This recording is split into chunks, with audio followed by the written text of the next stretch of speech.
Hey, hi, hello, and welcome to the Afterparty crew. We're back together. Yay! Woo! We did it.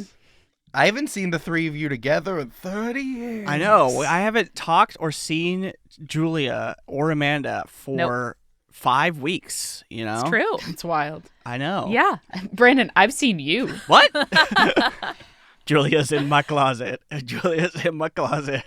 Little gremlin Julia. Yeah, remember when I went on vacation, I was just in Brandon's closet the whole time. Dang, that's why you couldn't Wow. record. You Yeah. didn't want Brandon to know. Yeah, because then he Wow. would have heard my voice and he would have been like, what's going on? Julia, where are you recording from? And then the door slowly creaks open. I like the idea that Brandon doesn't notice because of where hearing you. He's like, your recording space sounds different. It sounds much smaller. It's actually better. Sounds like my room. It sounds like there's a guitar in here. Why do you have a homemade amplifier in your space? I got 2 now, Eric. I built And the they're second one. both, and they were next to Julia when she was recording. But we are so excited to have concluded the one-shots of Legends Across the Tides. Eric, you've been here the whole time, and we got a couple questions about where the idea came from to do this in the first place. All of us have put a bunch of prep and tried new roles and did new things when doing these last 3 weeks of episodes. So, Eric, why don't you start off and tell us where the idea to do these one-shots come from? I thought it would be fun. Cool. I have no further comment. Gotcha. I think what the audience doesn't understand about Eric is like his ideas are like inspiration from the Almighty. They're fully formed. Mhm. Just like come like being from an alien ship just directly into his brain. Yeah, Jenna Stieber walked out of my brain fully formed like Athena. Like Athena, yeah. Yeah, just like Athena. Shout out to all my Spirits listeners out there. Well, no, I mean, we've been trying to figure out how to have guests on this show for a very long time. I think that from campaign 1, where we shoved Julia in a corner, which Literally. was like, I was literally in the corner of that first Yes. recording. You were Yeah. very small. Somebody puts Julia in the corner. Only Eric. And then we brought people on to kind of fill out the end of campaign 1, but I think that there was a lot of hesitation for people jumping into a campaign and doing canon things. Mhm. Like, oh, I'm responsible for the main thing. I think that was also when we had Lauren come on to do Goat Party. It's like, no, let's do one-shots because Lauren doesn't want to, like, sneeze somewhere and then Milo's dead for real this time, you know? So I've been thinking of episodes we could do that aren't necessarily quote-unquote canon, much like we did with Join the Paper in campaign 2. So fun. My fave. And I realized that this was perfect. Let's figure out a way to get guests in that also would keep the players involved, because I didn't want Brandon, Amanda, and Julia to like sit there and do nothing. Twiddle our thumbs. Yeah, so like literally putting one player with 2 guests is like, this is the maximum number to do it. I've been trying to get Jenna and Jasper on to join the party for such a long time, and then filling everyone else in was really sweet. So yeah, that's and I'm really happy with how it came out. Mhm. This is slightly unrelated, but whenever you guys hear Join the Paper, do your brain immediately go to a camera zoom in from outside of an office building inside of the office into the most beige room you've ever seen, where Todd is sitting alone with no other furniture except for a chair and a fluorescent light, and he is just staring at the wall? Is that what you guys picture? Or Brandon, I'm going to be fully honest with you. I forgot your character's name was Todd. And I was like, what the fuck are you talking about?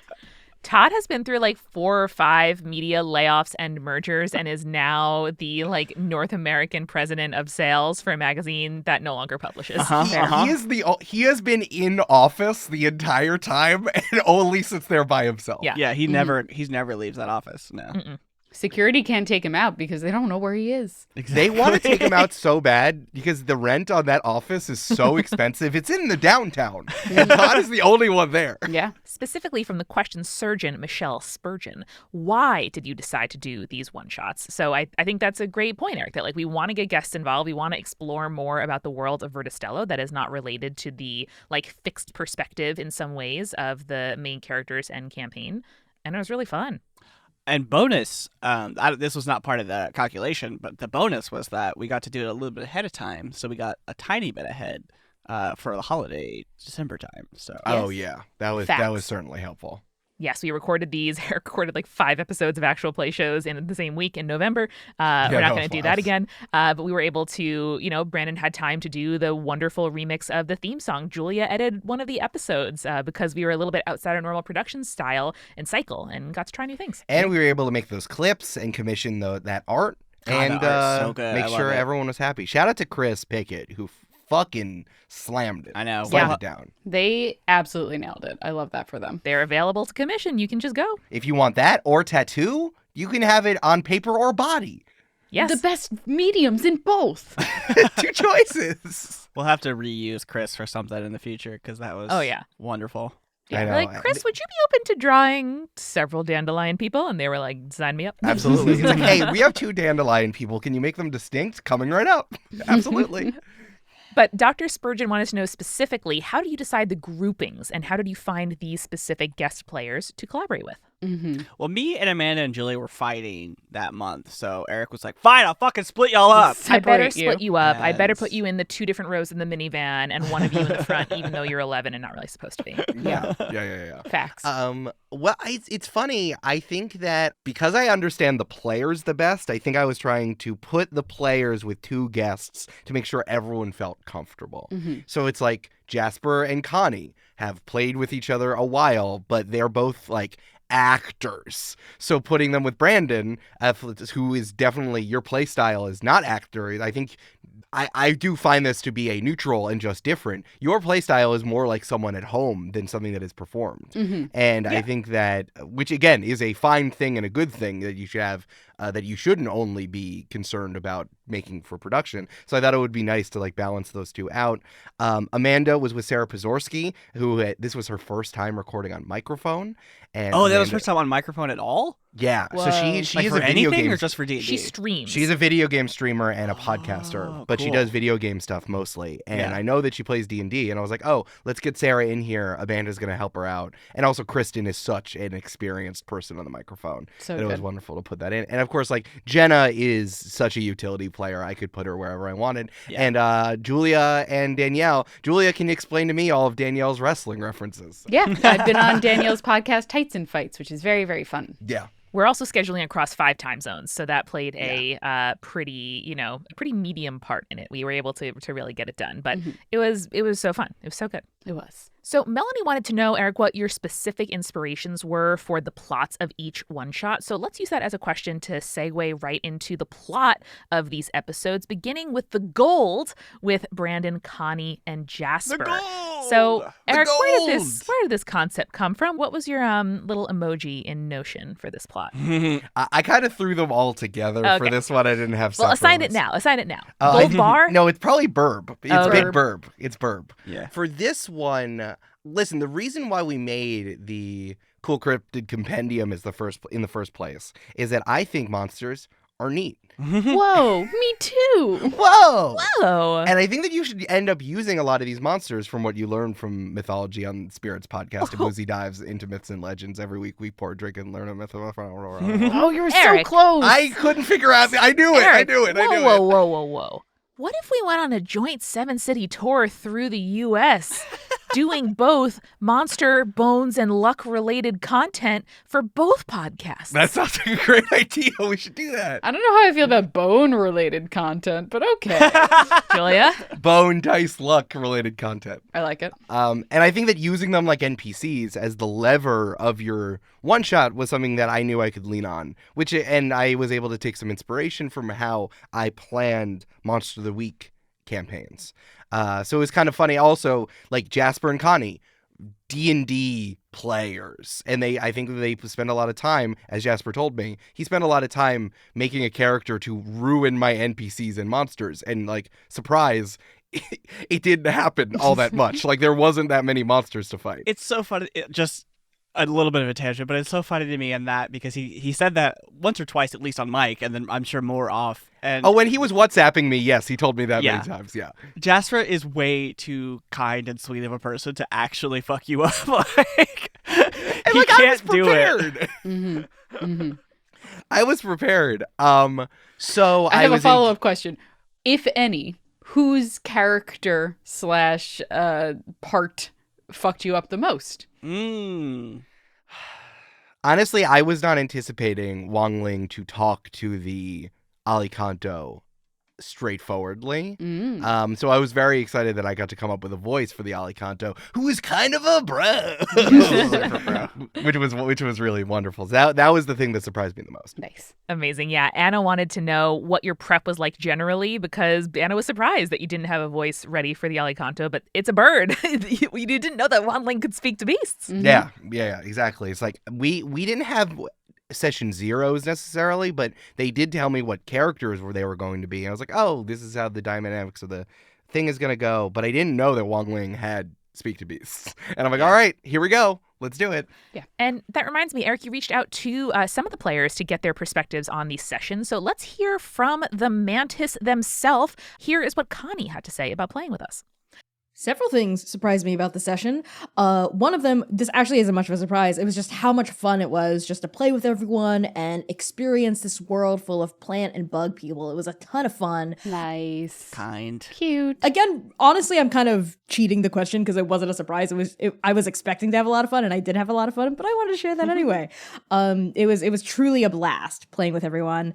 Something else, the second thing that surprised me was how much of a dick that farmer guy was with his son.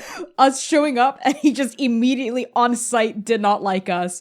Glad he got his just desserts, even though we probably went a little too far. Probably broke a couple of laws in the way there. And the third thing that surprised me was again, this wasn't necessarily a surprise, just a star I had. I really enjoyed the montage sequence in like the treasure cave, the treasure mountain. Like each of us getting to describe what we did while we kind of did like a time skip through our adventures. It felt like a really smart, fun, and engaging way to kind of, go through the experience of dungeon delving without having to go through the nitty-gritty of dungeon delving. That was a ton of fun. So yeah, 2 not surprises and 1 genuine surprise. It was a lot of fun. The montage, an Eric Silver special, baby. Yeah. It was fun having them come on, and I was like, here are things that I do all the time.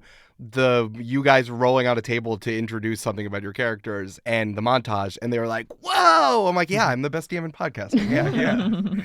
I need to stick up for the farmer's son for a second because he wasn't a dick. He was annoyed that his older father kept being not only just a little bit maybe too trusting, but also kept just bringing home strangers to the farm over and over again. Thank you. That was 100% what I was trying to get across. Yeah, you got it across. It was like, not only is this weird, but it's also just a little bit annoying to have a bunch of strangers. I probably flagged down Arello for a magic item to protect my farm from the randos my dad keeps bringing home. Mm-hmm. Because he's an old sweet man and he just wants to have friends over, Yeah, that was always the hook. That was always the hook that like, oh, this sweet man is bringing pirates to his house. Mm-hmm. I mean, how to make your life more exciting? That's what the old man thought for sure. Yeah. Mm-hmm. Julia, is that what it's like now that your husband's in a band and bringing bandmates to practice in your living room? Yeah, and they're all cool. That's great. None of them complaints. murder me or my husband/son. Yeah, no one's murdered anyone yet. No one tries to release my literal most prized possession into the wild. Mm-hmm. Now, Eric, I have a question. It's from me, Brandon. In the Discord. Did the fact that we've had an Alicanto in the past, was that a thing that you're just like, oh, I love this, let's use it again? Or was it like, oh, Brandon knows this, the other 2 don't, so it'll be interesting? Or for this one, it's the first one. I love the Alicanto. I knew that they didn't know them. I like the Alicanto one because I think it's an incredible monster, and it works very, very, very well as an NPC. It's like it's a monster that has wants and needs, but also is a himbo. So I think that there's a lot of tension actually that makes them such a good quest giver.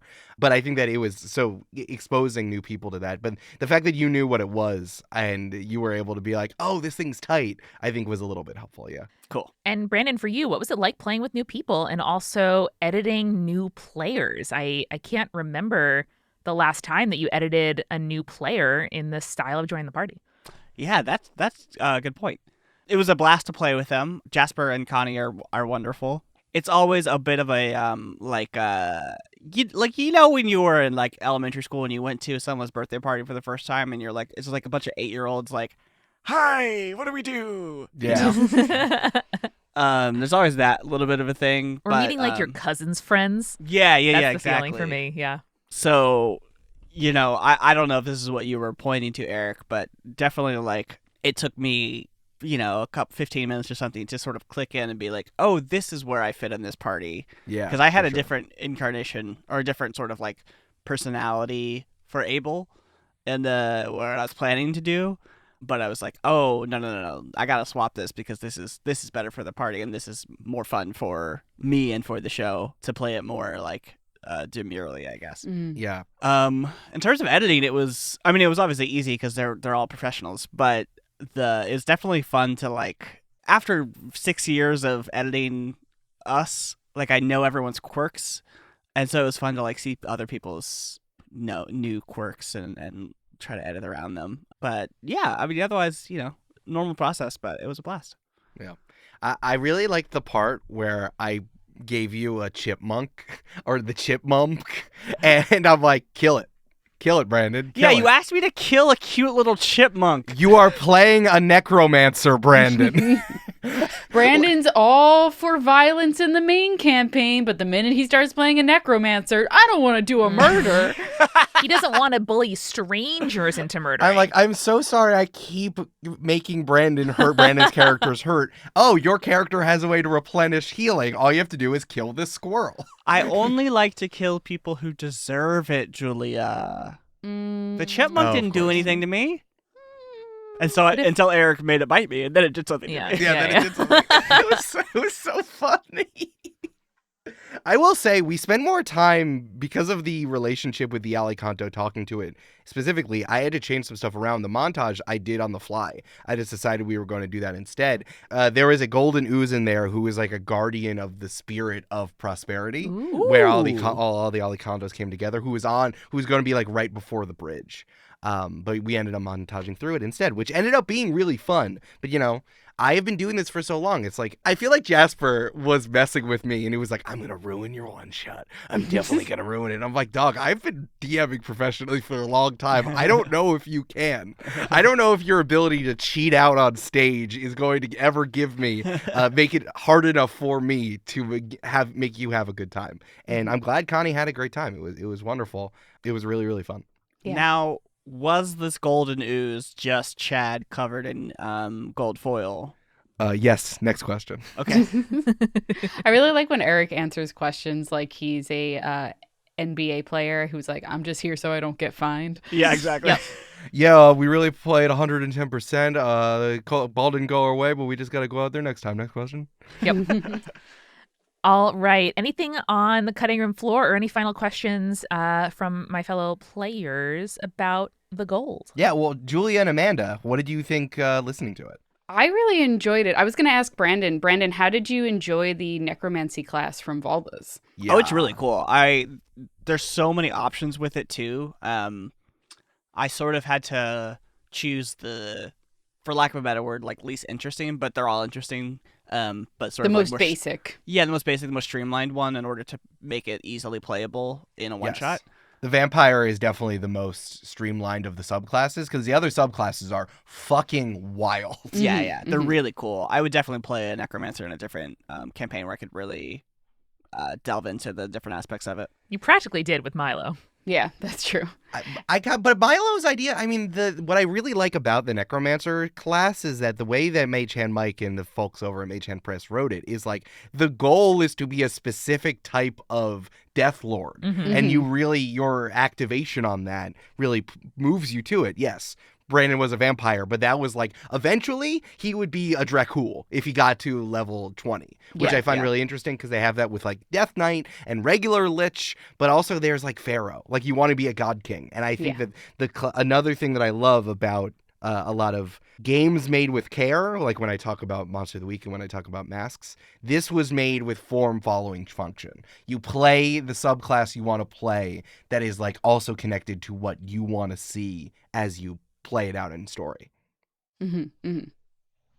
And then, Brandon, the only other follow-up question I had was, I know that during the process of creating our new characters for the one-shot, I had like 2 or 3 backups in case like the people who were playing with me were going to play something, and I wanted to give our guests the most opportunity as possible to like get to play the thing that they wanted, so I created a bunch of like backup ideas. Did you have a backup idea?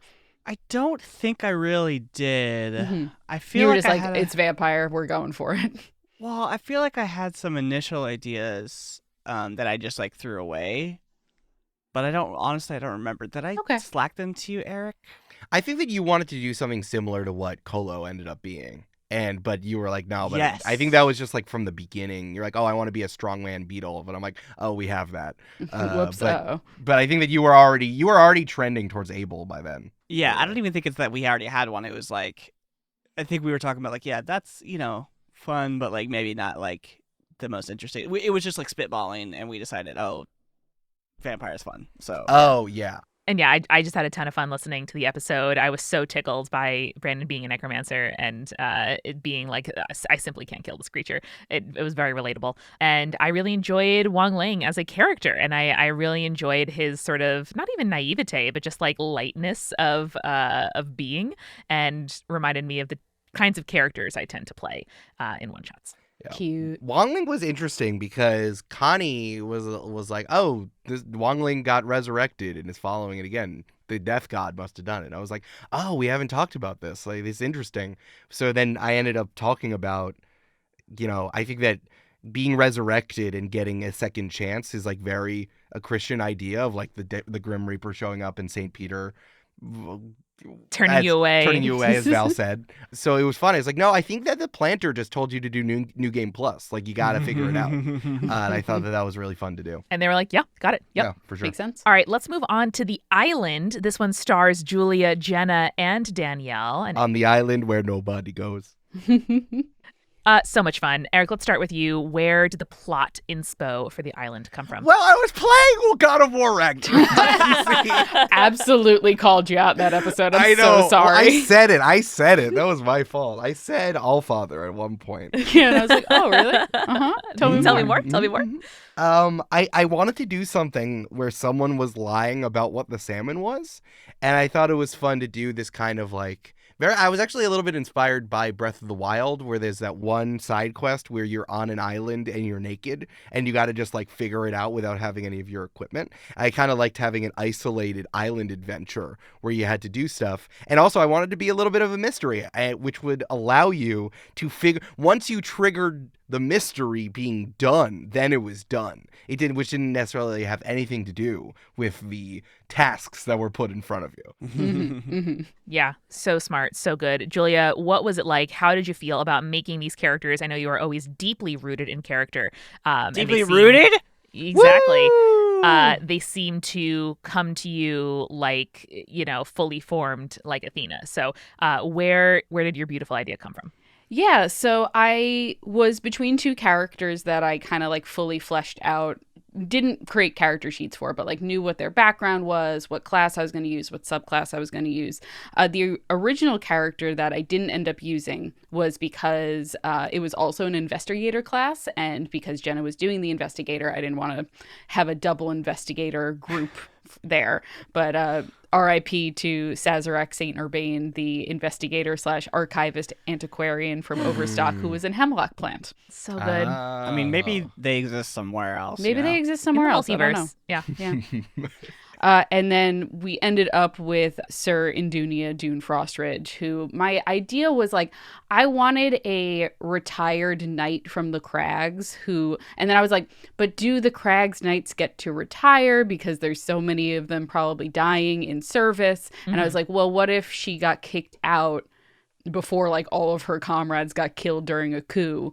And then I was like, well, why did she get thrown out? Gambling debts. Okay, we're doing the cards, War Mage, House of Cards. Oh. Love that. My favorite thing about Sir Dune is how lazy she is. Mm-hmm. It only peaked out a little bit, but when I realized that's what you were doing, I'm like, that's so funny. Yeah, because this So is like good. her working retirement is basically what I Yes. consider it. And so she's like, I don't want to have to do like hard work and labor. I just want to like do a cool fight every now and again and live off the profits of that. Do you know how many times I didn't get killed in the Crags? Like, come on, people. Exactly. I'm like, I am done serving anyone else besides me. What did you think of the War Mage class? It seemed really cool. I really, really liked the War Mage class. And in particular, like when you get to like actually get into combat and start doing all of the like cool cantrip stuff and adding all the bonuses and everything like that, you can do a lot of damage. And also shout out to Mage Hand Mike because finger guns is my new favorite cantrip. It's very funny. It's so good. funny. Seriously. I can't remember life before Vault of Spyro Secrets, truly. True. Yeah, for sure. I'll also say I really enjoyed playing with both Jenna and Danielle, who are both like very fun players in general when it comes to tabletop RPGs. There were moments where I think like there's always a little shyness at the beginning of like a one shot when you're working with new players. And, That was the 8-year-olds that I was trying to describe. Exactly. Like there's a certain amount of shyness. And so I felt at times where I was like, all right, no one's doing anything. I got to be the one to like move the plot forward a little bit, you know, and get to where Eric has like little designated spots for us to do things. Totally. Yeah. This one had required the most amount of going to a place. This one was the most like a point and click adventure where it's like, here's the thing. Go figure it out. Interact. Which we do sometimes, where it feels like, you know, you walk into an area and then you get to like beep and boop. But yeah, this one needed the most of like people deciding things out of all of them. I mean, we just also have developed a shorthand in sort of your DMing style in our play. Like, we know when you want us to sort of move forward and when you want us to investigate. Whereas, like, if you're a new player, you're trying to figure out what kind of style of DM you're working with. It's like, do you want us to sit there and investigate this chest for 20 minutes? Or do you want us to, like, you know, throw the chest overboard and then keep moving forward, you know? Totally. And also the three of us will just like nod at each other, or Brandon and I will be like, yeah, this is a Julia problem. And she'll, you know, have a great idea right away. Yep. That's fair. Or Brandon will, you know, do something, or, you know, one of my characters will act brashly, you know, and then we'll sort of deal. So it's always, you know, you got to come up with the new dynamic. So exactly. That's why I think it was really smart, Eric, to pair, you know, two new players with one of the PCs, because like we are a known quantity to you, and versus DMing a whole group of new people, A, the audience gets to see us play new characters, which was hopefully fun. But B, you know, we got to sort of be a transition, or like a, you know, an easing of the newness for the new players. That's why it was so surprising for me to play with Jasper and Connie, because I thought I was gonna have to do that, and then they just like, and you were like keeping up. Yeah, took the reins beautifully, and I was just like, all right, let's go, baby. Hell yeah. Let's do it. We actually have a comment from Jenna here. She wrote in to say, I was impressed at how well the fun, puzzly one-shot elements were integrated into the overall Join the Party mythos. Look at that. Sure, we were on a deserted, quote, island in the middle of the ocean, far from any beloved characters or locations, but I still felt like I was part of JTP canon. Also the feet stuff. Also the feet stuff.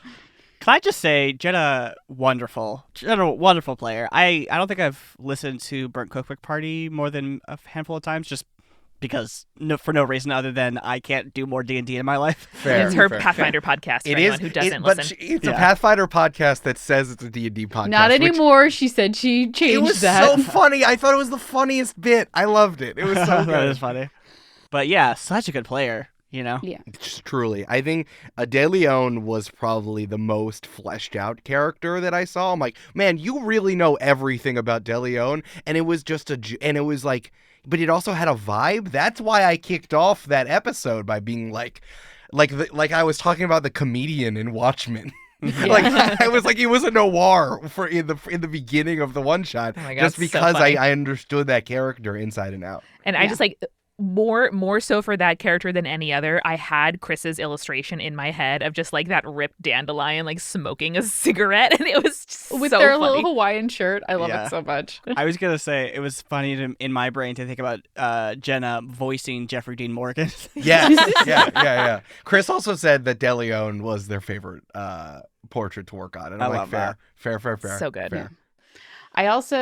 I really enjoyed playing with Danielle, solely, if not because Danielle is a wonderful person, but also all of the wrestling references were so fun for me. I think Danielle's ability to just like hone in exactly on the character that she wanted to play and then like just execute was like so good. It was so funny. I loved it.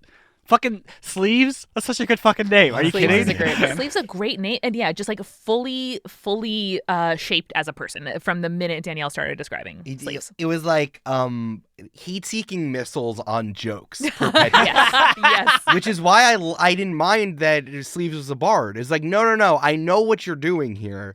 And taking bard things and then saying like, I'm the stupidest person who's ever existed and I'm going to leg drop everything. I'm like, okay, I get it. That's why you're going to roll charisma and people are going to think you're charming. Because it actually is charming. Yeah. I think that you need to if you're going to play a bard, you actually need to be a charming character. You don't get to say, I kiss you and I play my guitar and I rolled a 22. Like, you really got to back it up.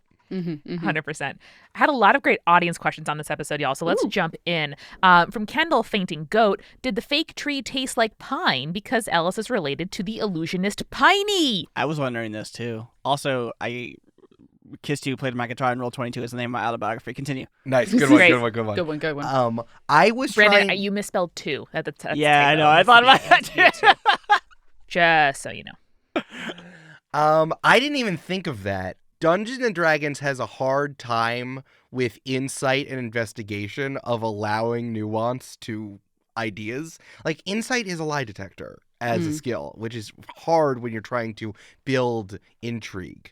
So what I was trying to do was like, yeah, you are allowed to examine this thing, but I think it was more the idea that I wanted it to taste fake and smell fake was what I was trying to get across more. Yeah. The pine is like, this like tastes a car like air freshener. It's like you're eating an air freshener. You're not tasting a tree was what I was trying to get across, but that's really smart that I've had my illusionists both be trees right now, which I thought was neat. Yeah, that was my God of War inspiration. Mimir stuck in the tree was something I loved, and of course the All Salmon and the All Father. There are some like the metal elements of Norse mythology is something that really spoke to me. Yeah. Julia, I do have to ask. What's up? What was going on in your brain when you were like, oh, maybe I should lick it? I think I wanted to see if it tasted like tree. No, Sir Dune was right. Yeah. Because I was like, I'm going to lick it, and if it doesn't taste like how it smells, then it's not real. Yeah. That was my favorite moment listening to the episode because I'm like, Cammy would never do that, and it was so fun. Cammy wouldn't. Cammy would like maybe sniff it a little, right? Like, you know, because Cammy smells magic. Be like, but hi, friend. it's like, yeah, a different taste. You know, can't be real. Ellis was so regal to me that like Ellis just was like, no, don't talk. Hey, the giant's gonna smush you. Leave me alone. I can help you. But, you know, if you had gotten to the end, Ellis would be like, all right, and then you die. And so I thought it was really interesting that you decided to break that in the second one, which I was okay with. I really wanted you to do the stuff that I had planned for you, but I never really thought you were going to do every single activity. Yeah. No, I also immediately called it out. I was like, oh, this is an Eric Silver fetch quest. Got it. Yeah. Where you have to do stuff and it doesn't really matter. And to that point, a question from Library Chick, who at this point, I think we should call Library Chick the indexer because we're slicing and dicing information. We are bringing in great questions. Library Chick, let me know if you enjoy that because I think you deserve it. As long as Maureen is still allowed to set betting odds. And those Maureen's two things still don't the bookie. intersect. Oh, yeah. Okay. Can I make a suggestion? I like the postmaster for Library Chick. Oh, the postmaster's That's Oh, true. that's good. All right, the postmaster. Library Chick keeps the clocks. Library Chick has figured out how to send regular packages from Australia to the United States. I think they deserve some sort of doctorate or at least a certification. The postmaster PhD. Yeah. Library Chick. The postmaster PhD. Postmaster PhD. Says, I was wondering what would have happened if the crew from the islands completed Ellis's fetch quests. He would have died, apparently. Ellis would have like tickled the salmon giant, the berry giant to smush you. And then you would have immediately gone into initiative. That makes sense. It was easier to just kill Ellis now that I think about it. Yeah, because they're an illusionist. They're trying to fool you, and that's why they separate. They turn themselves into so much so they could escape. You would have had to fight the berry while Ellis was hiding until they could come out again and do this prank on another crew. The thing I wanted to get across was that Ellis has done this multiple times and was using the berry giant island to enrich themselves. Yeah, that Sounds makes like sense. you're just trying to say very giant island and you just messed up. Very, This is very a real big island. It's a big island. I'm Not a Goldfish said, importantly, with clapping emojis in between each word, you can picture it. More huge boys. More huge boys. Agreed. All right, and then a couple questions around the salmon. Let's start with Christina Rovinson.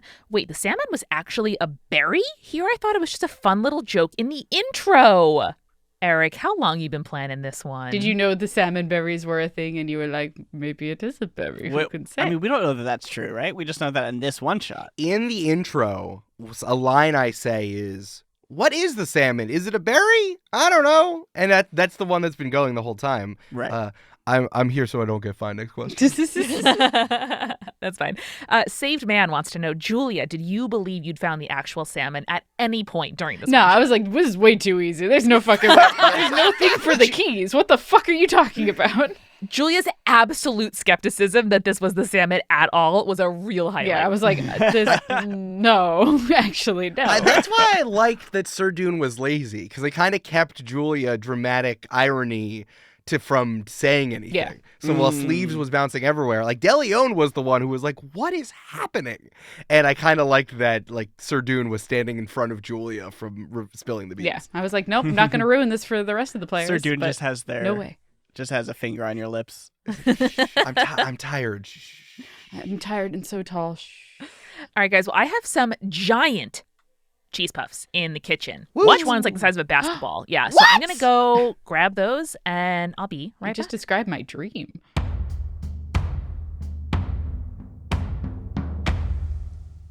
Hey, everybody, it's Amanda. Like you've probably heard by now, we are going on tour. We're going on the Rolling Bones tour with Spirits across the U.S., Seattle, Chicago, Minneapolis, D.C., Philly, Boston, and New York. Not in that order. Don't worry about it. We're so excited. Please help us make this tour a success. We want to do more of this, and we need to know if you like it too. So if you're able, please grab some tickets. Please come and join us. JoinThePartyPod.com/live is where you can get your tickets now. Cool? Cool. Thank you so much to our newest patron, William, who joined recently and has been enjoying benefits like our patron-only Discord, aka the best place on the internet, the bi-weekly party planning podcast that we make in both audio and video form for the $10 patrons. The video, $5 is for everybody. It is so exciting. We love making party planning and planning all new shenanigans for you to enjoy. So if you too would like to support the show with your dollars and enjoy even more JTP content, do it. Patreon.com/jointhepartypod.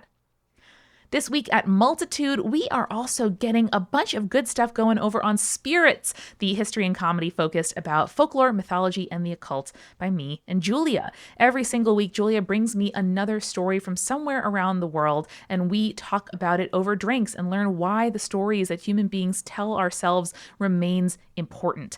We have just started a mini-series all about ancient Egyptian mythology. So if, like me, that fascinated you as a kid and you want to revisit it as an adult, now is a great time. Come on over, check us out. We are Spirits in your podcast app, or go to spiritspodcast.com.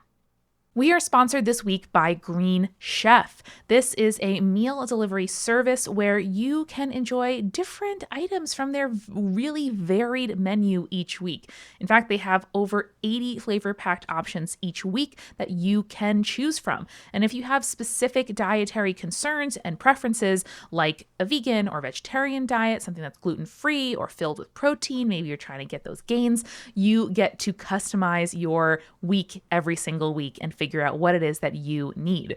They have unique farm fresh ingredients, organic whole fruits and veggies, and premium proteins for you to enjoy. And they also do seasonally inspired recipes, which I think is pretty cool, so you can celebrate the ingredients, flavors, and freshness of every season. I am waiting on my first box, and I am so excited to get it because we have had a ton of company recently, and we've been, going out to eat or kind of eating leftovers or like ordering in, and I am really excited to get all of the ingredients I need for several really good, delicious, good for me, home-cooked meals. I'm really looking forward to it. So go to greenchef.com/60 join the party and use code 60 join the party to get 60% off plus 20% off your next 2 months. Go to greenchef.com/60 join the party. That's 60 join the party, all one word, and use code 60 join the party to get 60% off plus 20% off your next 2 months. This show is also sponsored by BetterHelp. Oh man, guys, if I think back and look at all that I am proud of and all that I have done, I feel like I am really proudest of the relationships that I have in my life. I'm really proud that I have learned how to express myself and navigate conflicts and advocate for what I need, and also express to my friends what I love about them and what I appreciate about our relationship, and show up for them in ways that are, that are meaningful to them and not just kind of the things I wish people would do for me. And I know I'm at the very beginning of my sort of journey to like get even better at that. And it's something that I work on a lot, and I really value how the people in my life feel about me and whether or not they feel valued, and if I am expressing to them correctly how valuable they are to me.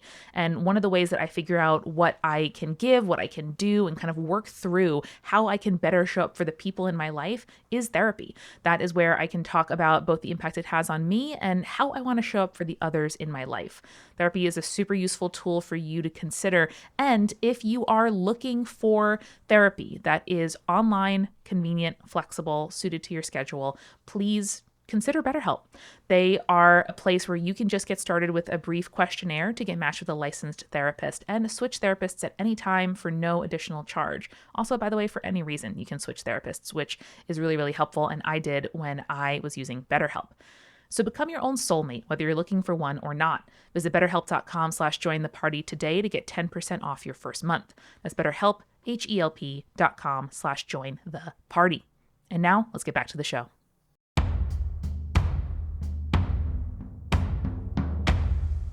All right, I'm back. I've also brought napkins the size of tablecloths, so don't worry. Smart. Don't be embarrassed. Smart. I'm going to wrap myself in it. Is that good? I was just about to say, Amanda, you just described a dream I didn't know I had, which is instead of having many napkins, it's be inside napkin. Just wipe it Yeah. everywhere.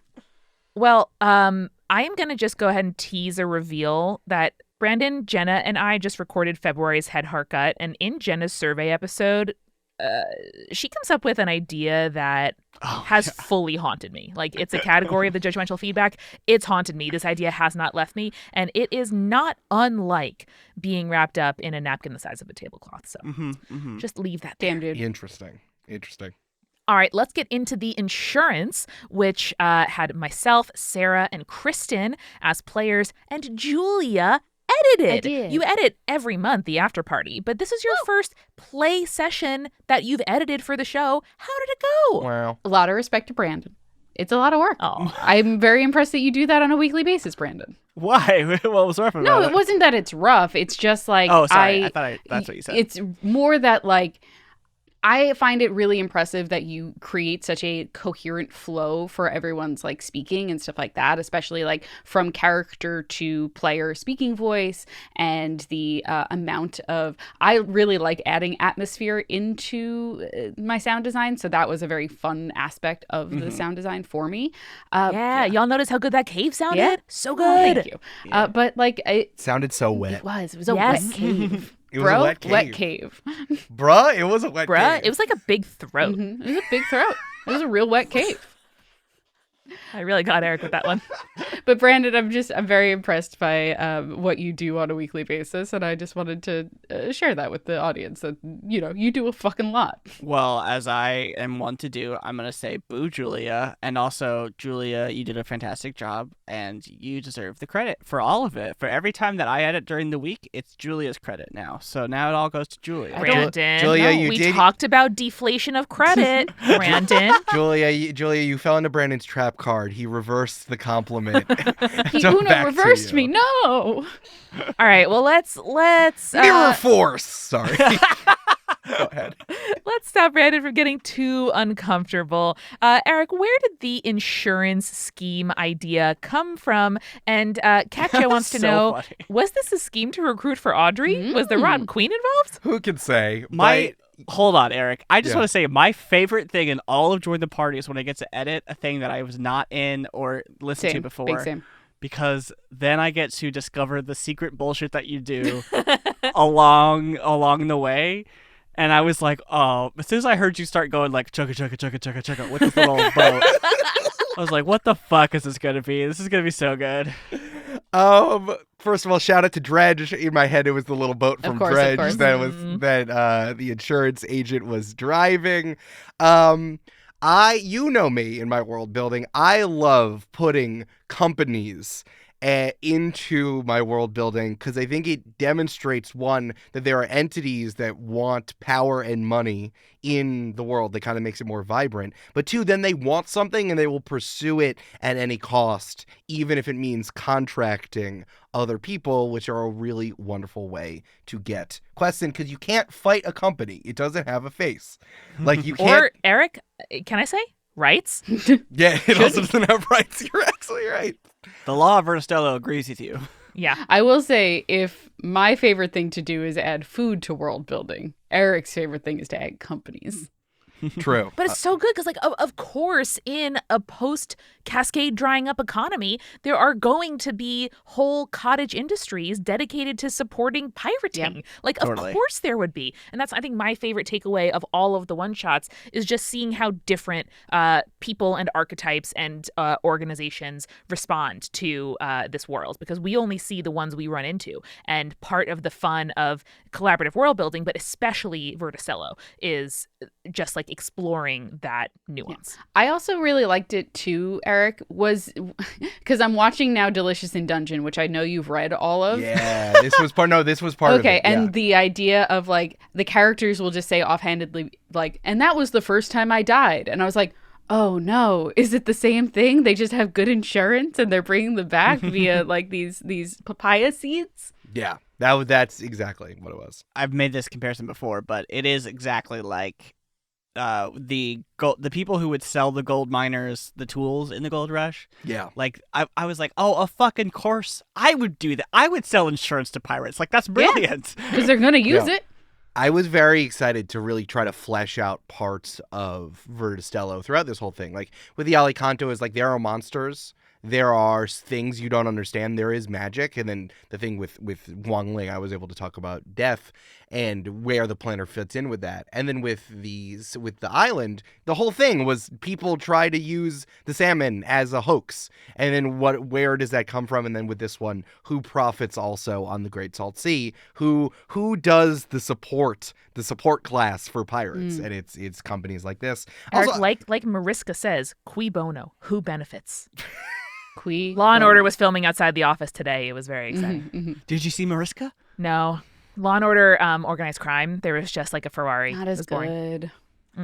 I really loved Agent Whispers. I loved Blue Lotus Life. I was just really excited to kind of like reveal this to you. And then it was like the ancillary thing as you wandered into what we turned out to be a giant flesh-eating plant, which I thought was really fun. Which again would make sense. Like, there is that trope in fantasy of like, oh, this isn't a cave, it's a monster, it's a worm, it's a something. And I thought that having a giant Venus flytrap would be similar and would work well for Verda Yeah, Stello. it was sexy. I liked it.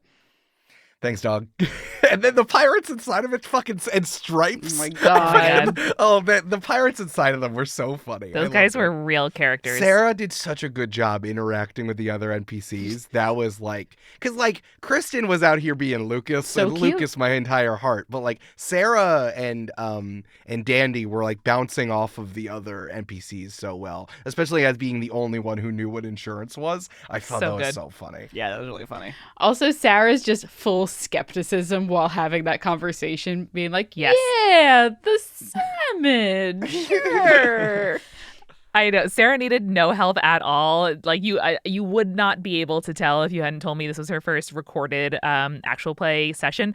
She did so well, and like her and Lucas's dynamic was so much fun just to like observe and play off of. But yeah, especially Dandy interacting with the like wayward pirates was so funny, and also a little bit gross. Like, this episode was a little bit grosser, and like us like getting into like the bodies and the resurrection and like carrying the parts. It was great to do that when like it wasn't Gloria's bottom. Yeah. When it was just like some guy and like not related to my crew, and like who cares? It was liberating almost. Yeah, it was hard trying to like reverse what Julia said about the casualness that people see in death in Delicious in Dungeon. I was trying to like inject that. It's like, no, this is silly, but you do need to put some body parts together. It's gonna be fine. It's fine. Yeah, it's like, zombie-ish style, or like Frankenstein's monster, where you put them all next to each other and then they pop up back again. Well, I was Yeah, also yeah. thinking of like Princess Mononoke, like the level of gore in that, where it's like, or like when you see someone get cut in half and you just see like meat in a bone center. It was like that's the kind of level of gore I was going Like a after. ham.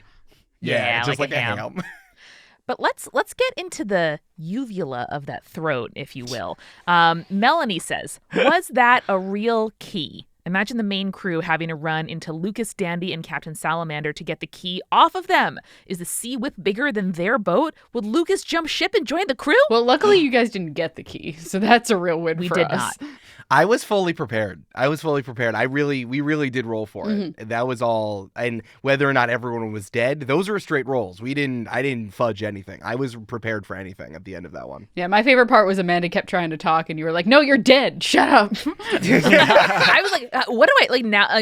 In the moment, I just forgot about death saving. I throws. just I'm never like, get what to do say. I do? I never get to say it to Amanda. I know. feel like it's Yeah, always you two. It's like, Amanda, you're dead. Stop it. Glass Cat Owl asked, if the crew had managed to keep the key, what would you do? Like, would that affect the main plot? Yeah, 100%. It would, right? 100%. Yeah. I was fully prepared. I would have had to kill Lucas. It would have been sad. Also, wait, just a total aside, can we talk about Amanda being the only actual captain in all three one-shots? Yeah. I feel self-conscious that because I am like not nominally in charge of Multitude and just have an assertive personality, I walk Nominally? into a room like no, like I go to brunch with my friends and the server gives me the bill without asking anyone else. Like I just bring that energy to my every interaction. And so I was like, isn't it like boring for me to play the captain? Like, nah, like like I know Kristen well, but I had not met Sarah before, so I was like, will Sarah be like weird if like someone else is the captain of like a thing I'm in? And their characters were so perfect. And the class was really cool. Yeah. Well, it actually did inform the themes, I think, of a lot of the one-shots. Like, the gold was all about 3 pirates on shore leave getting into an adventure, which I thought was very fun. And then, like, oh no, you're separated from the crew, we got to make decisions, was what happened on the island. But for this one, this boat got a job. And I thought that ended up being very interesting, because also, like, Captain Jones is responsible for her crew and also her babies was so funny. Yeah, yeah, it was very good. Someone at the Discord said that they were imagining the babies as the little spider creatures in Spirited Away, and I was like, Oh, the exactly. suit, yeah, the Suits, suits, yeah. yeah. The Someone suits, else yeah. said Pikmin, and I'm like, oh, that's Oh, the so Pikmin, right. yes, I thought Pikmin, Pikmin, oh, yeah. both very good, yeah. Well, yeah. Amanda, you had a voice for the babies. You definitely did it, right? Yeah, I know, I did. It's not unlike Well, the... what is it? What is it? yeah, that was it. Also, Amanda, a total aside, that happened to me for like the first time ever at a restaurant when I was away, where like really? I did like the ordering and everyone else got drinks, but I had water, and the guy looked at me, he's like, "Oh, so you're in charge?" I was like, "What?" I think in Florida they smell the New York on you. That was Vermont, but yeah, still. Oh, nice. What did you think about the class that you were playing? You said you liked it, but what did you think about So much fun. I was drawn to the captain class when I was originally building my character for Campaign 3. It wasn't quite the right fit for the vibe we were going for. And I was also, really taken by the gunslinger and first thought, best thought of Riptide. So that Butterfly Cowboy, yeah. I simply had to do first thought, best thought. But the captain is so cool because I'm jealous of y'all's familiars, and it was nice. I know we got into a little bit at the end, but the real like crux of that subclass. But the real crux of that class is being able to have this cohort that can be like a second in command, can be more of like a horde type situation. And, they'll act as they think you want them to act if you're not there. So truly like being a captain, being in battle, being on a ship and like sending a battalion out to do something. That's why the Pikmin analogy tickled me so much, because that's totally it. And it was tons of fun, easy to understand. I think Mage Hand Mike does a great job of structuring these classes so that they like they're open to shenanigans and they give you flexibility, but also it's easy to like get at what they're going for. Like I didn't feel like I was trying to like grasp for the heart or the intention of the class. I just got to do it. And for a one shot especially, where I sort of want to like I want to like quick select my character. You know, I want to like take the build as it's offered to me. It was so easy to do. And as soon as I heard Lucas and Dandy, I was like, oh, I know how Captain Salamander fits in to your world building game, Eric. It was really, really exciting to like build that relationship with them too and be like, oh yeah, no, this is what her fears are and this is who she is. Getting worried that people would drown from the beginning was so funny, and that came up and it came back so quickly. Yep. Oh, I also must ask, Amanda, there's been a trend over the past couple campaign thingies where the names that you come up with, they seem like first best thought. Is this what happened for this name again too? Yes, Brandon. Yes, Brandon. They're absolutely buck wild. I love them. In the marketing I did around this one, I was like, from the mind of Dr. Bertha Bones. When I don't have Julia there to refine my crude oil into petroleum, that's all we get. It's crude oil all the way down. I loved Captain Salamander Jones. No notes. Thank you. Thank you. Yeah, It was really fun. no, I'm not complaining or critiquing. You're I just right, think Brandon. it's Your observation amazing. is right. Yeah. Helen asked actually a really interesting question, both for me, but the other players as well. Did you approach your in-game choices any differently, knowing these were one-shots versus the main campaign? I'm especially thinking about Captain Salamander's near-death experience. Is there a temptation to be more reckless with a one-shot character? What do you guys think? I don't enjoy being. Y'all are gonna fucking roast me when I say this. I'm ready, Brandon. I don't love being reckless. What do you mean? That's not Okay. even true. Say more. It is true. I don't Counselors, like hold your objections. what is colloquially called in the TTRPG space a murder hobo. I don't enjoy playing that style of game.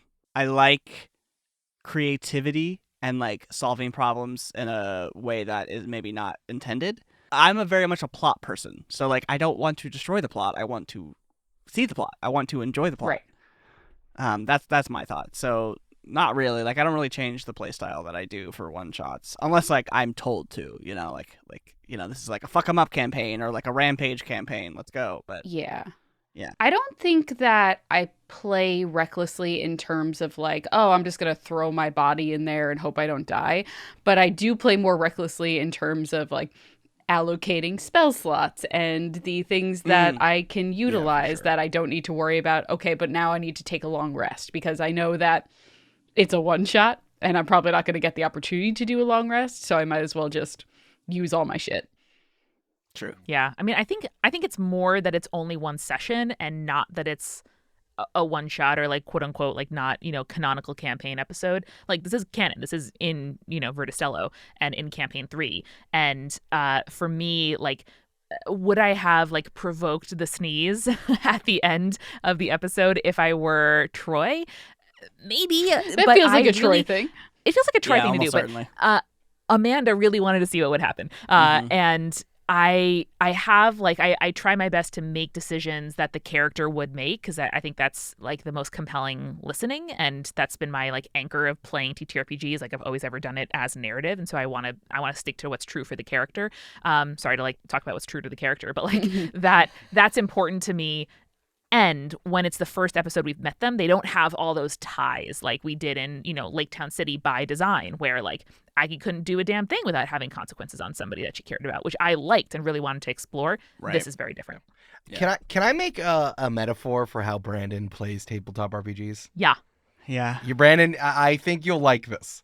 Okay. Brandon, I understand this. Brandon doesn't like murder hoboing. He doesn't, when he sees a house, he doesn't try to destroy the house. He doesn't light it on fire. But what he will do is he'll say, what do you mean this house isn't zoned to put a nuclear reactor inside of it? That's what I want to do. That You makes sense. get, why does the government telling me that I can't separate the atom inside this house I found? Libertarian Brandon strikes again. Libertarian brand. But only if the nuclear reactor is an important way to solve a problem that we have to Yes. solve. Yes, No, yeah.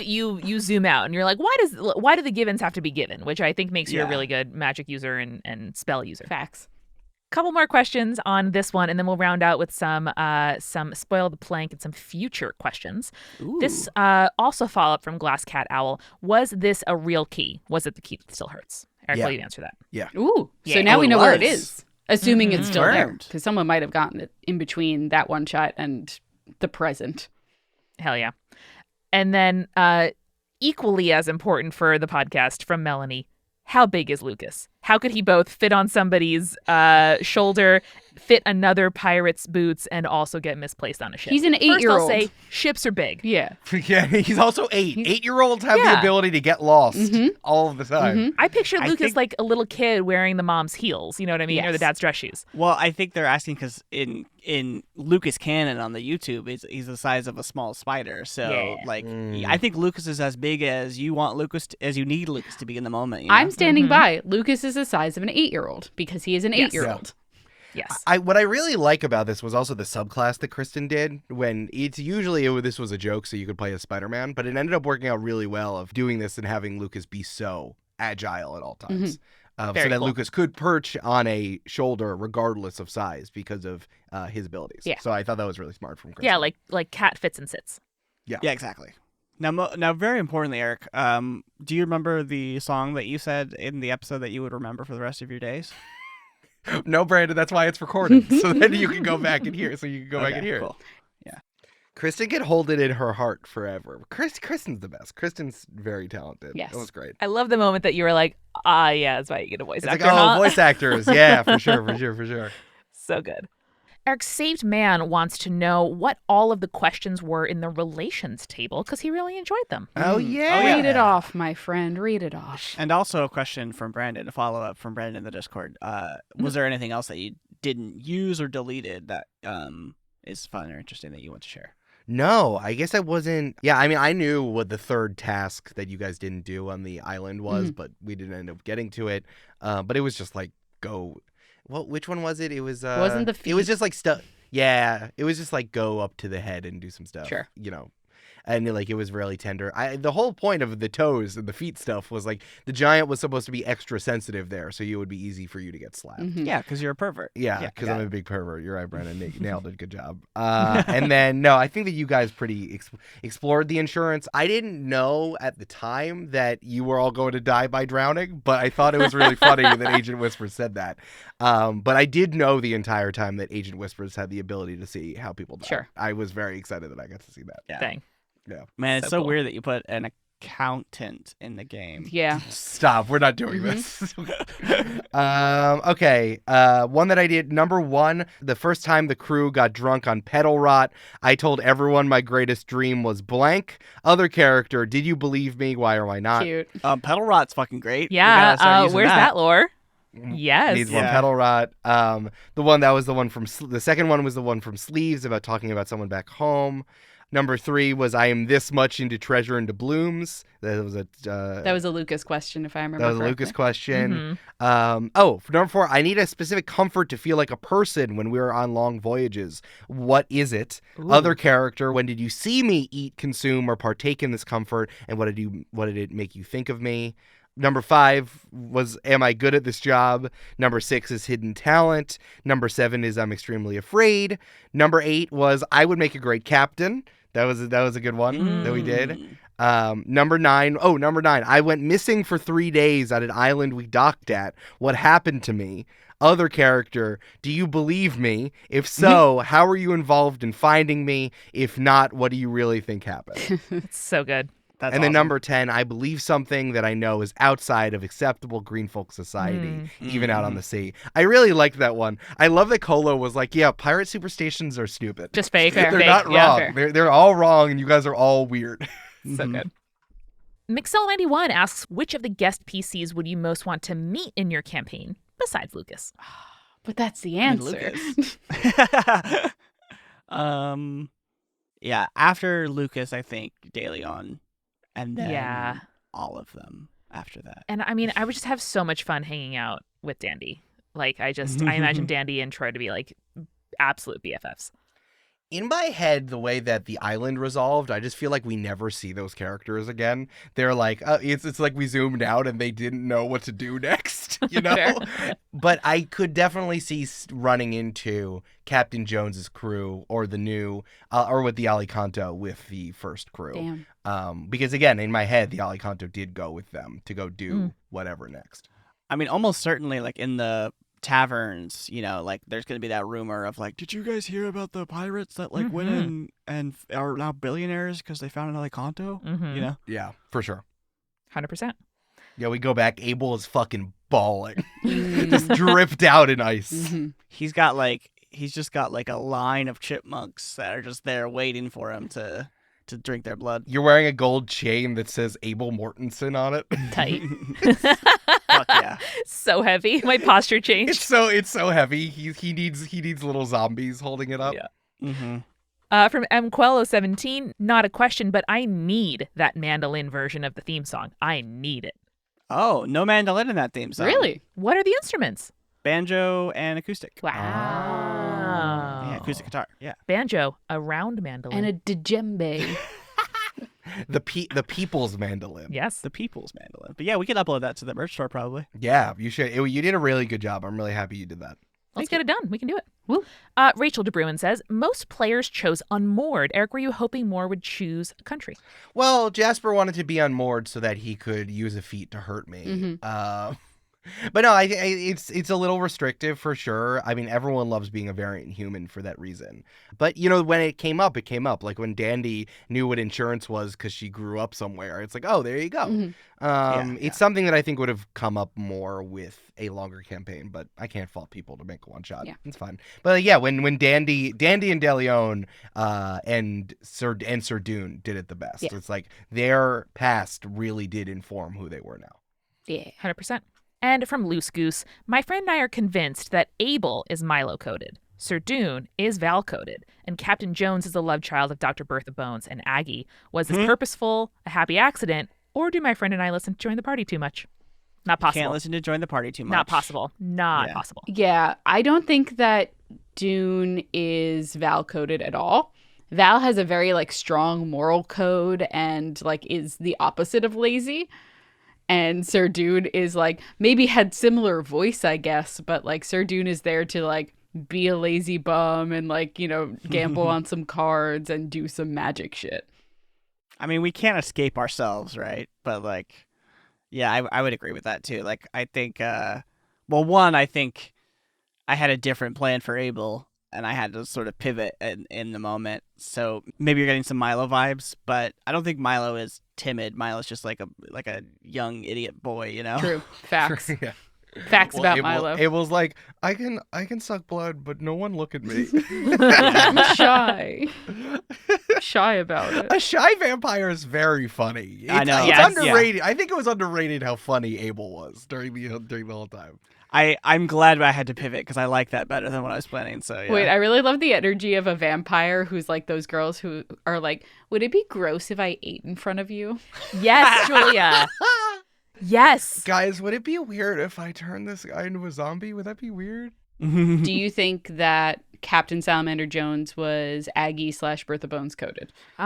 Yes, in that she's stoic but also insane, which is a a Venn diagram I love. That's like you're watching Treasure Island or Muppet Treasure Island or Treasure Planet, and you're in the last act when you realize that Long John Silver is insane and you didn't know it the whole time. That's good. That's good stuff. How did you Yeah, I not like know that. it? It was Tim Curry. Of course he is. That's a good point. You don't cast Tim Curry to not be insane in something. Yeah. Yeah, it's Tim Curry in his turn, or in the Scooby Doo and the what's Ghost Island. Ghost Island. Zombie Island. Zombie Island. No. They were in. He wasn't in. That was Mark Hamill was in Zombie Island. Tim Curry was the one where he was fake Stephen King, and that's the one with the lady band. Yes. Yes. It's something You know with it. vampires. Oh, the Witch Sisters or something like that. Yeah, well, whatever the one with the We lady know. band. Yeah, we know. You know know out there, you queer ladies. No. But that one, I remember. I think I did that one for Spirits, and I'm like, Yes. oh, I remember this because Tim Curry only lets out being Tim Curry in truly the last 20 minutes of this entire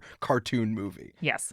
Well, guys, as we approach the end of this episode, we have lots of Spoil the Plank questions about whether or not these characters, or maybe even entities and themes like the Alicanto, the insurance, are going to come back. I definitely, to Brandon's suggestion earlier, see people, mentioning them and kind of gesturing at the fact that these events are real in our world. But Eric, what can you say about whether or not any of these characters are going to return?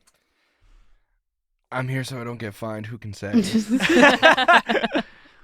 We do need to come up with some rules to fine DMs over their bad activities. You know? yeah, for sure. Emotional pain, $10, Yeah. please. I don't know. I'll have to think about it because like these ideas are definitely around. But again, the whole reason why we did these episodes is one, because they're fun, but two, I never want guests to feel like they have to do canon stuff. So, you know, I mean, you know, even for Kristen, someone who we love and we know is a really good person on a podcast, I don't want to throw Lucas in a canon episode and then what if Umbi kills Lucas? What do we do? Brandon, how He could would you? never. But like, what's if accidental? What if a mountain falls on Lucas? I know. because Because of a Umbi bomb. exploded it with bomb. If that happened, I think Umbi would retire from life. Retire from There's a word life. for that. It would They just should be- start. They should start saying that on TikTok. Yeah. I retired from life. It's just like a crushing pressure. So, I mean, yeah, I think who can say, and stay tuned, and I'm excited. You should also stay tuned to your web browser and go to jointhepartypod.com/live to buy tickets to our 7-city live show tour. Woo! Whoa! You saw the feed drop, but hear it again, folks. We are coming to Seattle, Minneapolis, Chicago, Boston, New York City, Philadelphia, and Washington, D.C. the last week of March 2024. Couldn't be more excited for a Join the Party and Spirits doubleheader. Wahoo. 2 live shows, 1 ticket. Wahoo! It's going to be great. Wahoo. Wahoo! Soda. There's gonna be some stuff. We're gonna do some stuff. Like there's gonna be a Spirits live show and some Join the Party stuff. There's gonna be games, but there's gonna be stuff In the we middle. don't do on these shows. In the middle there bit. will Oh, be yes. things There will be stuff that we only do live. we Very that we true. couldn't do. We can't have someone record it because it's too hot. Too hot. We're going to have Exactly. exclusive merch Exclusives. available at the shows that you cannot get anywhere else. That's true. Facts. And Julia and I are going to coordinate our printed button downs. And it's going to be great. Yeah. Bring it. Me and Eric are going to coordinate our pants. So, Okay, it'll be like Brandon, a- you gotta go buy some $400 sneakers right now. Do it. yay! Oy. I've already started picking out my outfits, but sneaker up. Sneaker up. As you should. Sneaker up. Sneaker up. God, I'm excited. All right, folks. We've got so much more coming. This has been such a wonderful start to the year. Can you believe the One Shot Derby was a year ago, and now we are What? a full year No, it isn't. into I know Lies. That's into Verda Stello, and God, I'm happy to be here. I love making this podcast, and thank you to all of our guest players who we paid with money, but will also pay right now with thanks. Thanks. Thanks, guys. You were great. I was wondering if now that we're here in 2024, do we need a new end to the after party? Like one that we can yell Oh. loudly from at the end of live shows? That's a great idea. Huh. Did you have an idea in mind? Well, Or an example? I was just like, may your rolls trend ever upward. Like, what's the version of that you can yell? I mean, Brandon needs that, so I don't think we should eliminate it completely. Something's It going hasn't wrong, been Julia. working, It's not been Julia. helping. No. Is it hi diddle dee dee goddamn a pirate's life for me? No, it's not that. Okay. Sorry to no It's butt pretty- it's a you pretty at good all, option, but I though. was I like, do like it. whoa. yeah. All right. Well, maybe. Well, it could be like, think this over. yeah. And as we say when you're rolling bones, it's the knee. I don't think it's that one, though, Eric. What those toes do? Okay. Lovingly, okay. We're gonna. respectfully. Should it just be Avasci? Julia, I don't know if we could make your character. We all say it. It is Is fun. it something about joining the party? We joined the party. We partied, so we joined. I don't know. Something All like right. that. I want to workshop it. I want to think about it. Okay. For Let next, us know. We'll have it next time. We'll do Yeah. it next month, and then this is what we're gonna yell at the end of the end of our live. So you episode. got to Yeah, be we- caught yeah. up. Yeah. We have 4 weeks. Well, they'll still enjoy it, Julia. They just won't laugh about it at the same time. Fair. We have 4 Folks, weeks. let us know if you have Let us know. ideas. Yeah. Something about rolling dice. Something about having your dice doing well. Like something, and then something you can yell victoriously at to keep energy up Roll through applause. them bones. Maybe we Roll just yell- Tide is maybe a we- thing no sports team has Nope. ever said. No, it's not. maybe we just say roll them bones. Roll That's pretty. That might be there. That's pretty That's good. a solid contender. That's pretty good. I do like it. Yeah. I think that's our hypothesis until we get a better one. Just like a skeleton falling down a hill, roll them bones. I mean, that's simply what we can chant every time we roll at a live show. Like that sounds That's great. true. I know. I just like it. I want to yell something at the end, and I Okay. think roll them bones Okay. is good. Okay. Okay, the first time that we do roll a dice at the live show, we must say that. That's As fine. like Certainly. Yeah. Maybe we should get one of those really big inflatable dice so we could like roll it all over the stage. Eric? Yep. Mm-hmm. Gonna order that right now. Yeah, Great. Brandon, Yep. Brandon, on your corporate card, just go Yeah. ahead and Yeah. put that in. And can we have one for Brandon so he doesn't sully ours? Actually, that's true. Actually, buy two. So we have one just for you. But Brandon, buy two. Okay. Yep. And we'll mark it. We'll write Brandon's Yeah. on it, or we'll get them in 2 different colors so we know. Mhm. Okay. Love to hear it. What a good after party. Thanks, everybody. Thanks for sticking with us and being so excited about this experiment. We love trying new shit here in year 7 of our podcast. You're Love it. wild. All right. Well, I have no sign off, so say goodbye, folks. Later. Roll them bones. Roll them. Roll them bones. Roll those motherfucking bones. Ah. I'll sing you a song that all green folk